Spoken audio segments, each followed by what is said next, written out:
ఇంకే విధమైన బైబిల్ కానీ, ఖురాన్ కానీ, గ్రంథరాజ్యం కానీ ఎలాంటి పవిత్రమైన గ్రంథములైనప్పటికీ అంతరార్థాన్ని మనం గుర్తించడానికి ప్రయత్నించాలి. Whatever may be the sacred text, Bhagavata, Ramayana, Bible, Quran or Grandaraj, we should understand the inner meaning. మంచికి నిరంతరం కూడాను బాధలే సంభవిస్తుంటాయి. The good will face all difficulties. మంచికి ఎప్పుడు కూడాను కొన్ని విధమైనటువంటి అవాంతరములే సంభవిస్తుంటాయి. Good will have many obstacles. చిలుకను పంజరంలో పెట్టి చాకుతారు కానీ కాకులు పెట్టి చాకరు. It's only the parrot that's kept in the cage, but not the crow. అందమైన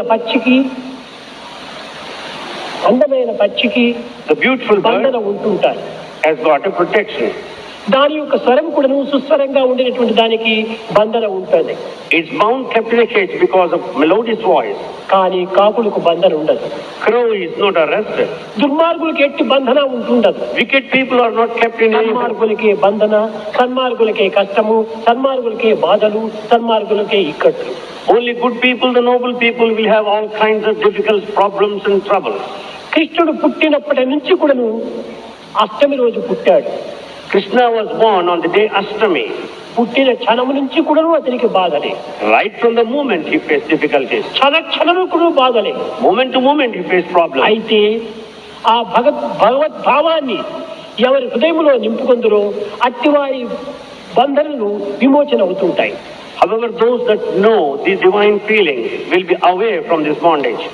బంధనలో ఉండినటువంటి యొక్క వసుదేవుడు ఈ దేవకీదేవి తన నెత్తిపైన ఆ కృష్ణుడిని పెట్టిన తక్షణమే ఈ యొక్క వసుదేవుని బంధనలు విమోచనమైపోయినాయి.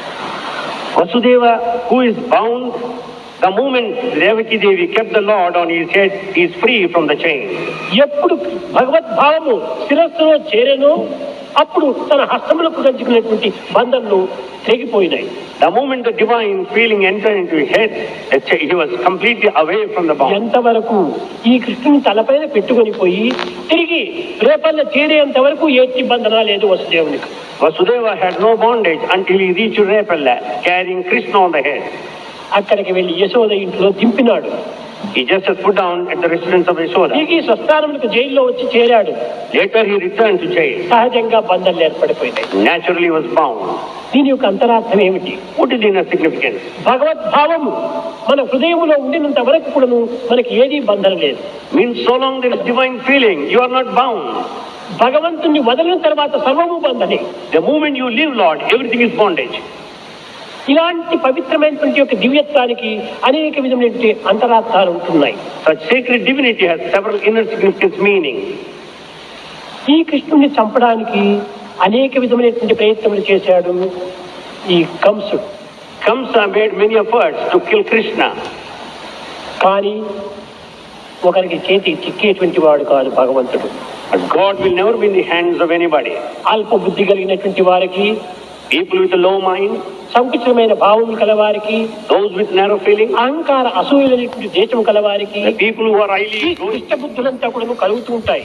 they will have such wicked feelings. కానీ తన దుష్ట బుద్ధులు తనకే ముప్పు, కానీ భగవంతునికి ఎట్టి ముప్పు రాదు, అతనికి మెప్పు మాత్రమే పెరుగుతుంది. The wicked feelings will put down the fellow who has got the wicked feelings, but it will uphold, bring up God.